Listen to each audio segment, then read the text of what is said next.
Hello dear students, आज हम करेंगे common mistakes in English and this is the 9th part in this series.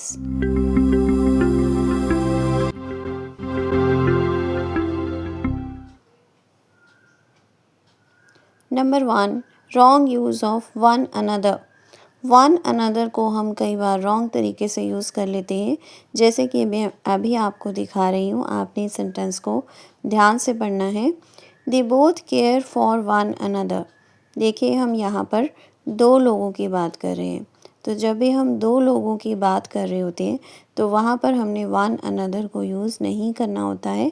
इसकी जगह हम यहाँ पर लिखेंगे ईच अदर। ठीक है, तो जब भी आप दो लोगों की बात करो, कोई सेंटेंस ऐसा बनाओ जिसमें कि आप दो लोगों की बात कर रहे हो, तो वहाँ पर आपने ईच अदर यूज़ करना होता है।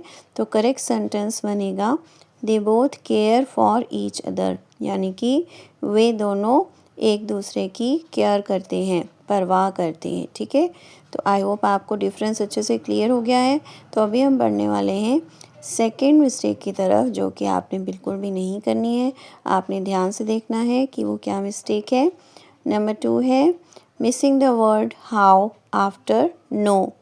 कई बार हम सेंटेंस लिखते हैं जिसमें कि हम नो वर्ड लिखते हैं। नो का मीनिंग तो आपको पता ही होगा, किसी चीज़ को जानना, किसी चीज़ की नॉलेज रखना, जानकारी रखना। I know to drive a car. देखिए, यहाँ पर नो वर्ड के बाद हाउ आना चाहिए, जो कि मिसिंग है।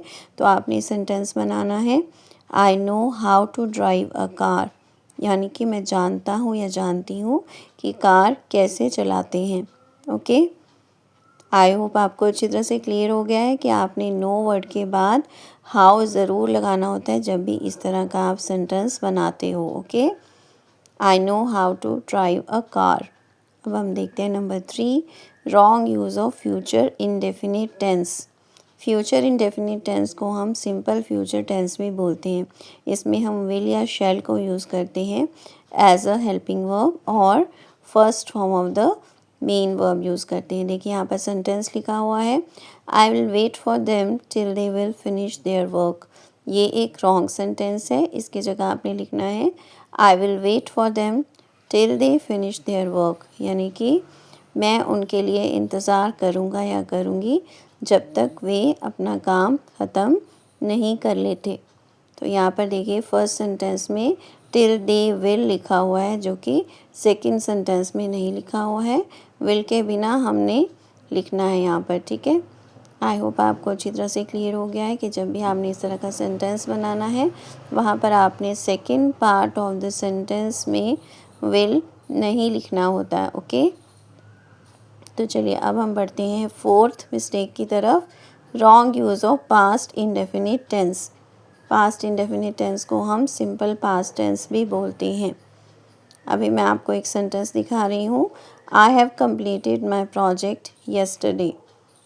देखिए, यहाँ पर हमने हैव कंप्लीटेड लिखा हुआ है, जो कि रॉन्ग है। यहाँ पर होना चाहिए I completed. Okay, I completed my project yesterday, यानी कि कल मैंने अपना प्रोजेक्ट कंप्लीट कर लिया था। तो जब भी आप बीते हुए कल की बात करते हो, तब आपने वहाँ पर सिंपल पास्ट टेंस यूज़ करना होता है। वहाँ पर सिंपल प्रेजेंट टेंस या फिर कोई और टेंस यूज़ नहीं होगा। ओके, अब हम देखते हैं number 5, wrong use of any.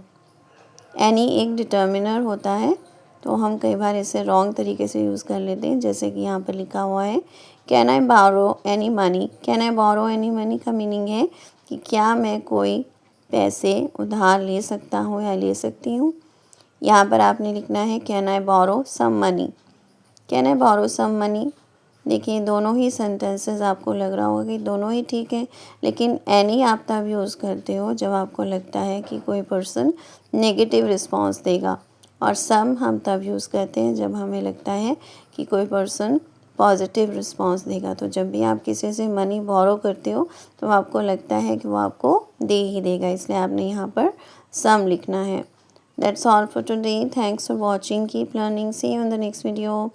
Please subscribe to my channel if you haven't done it yet, and please give me your comments. Thank you.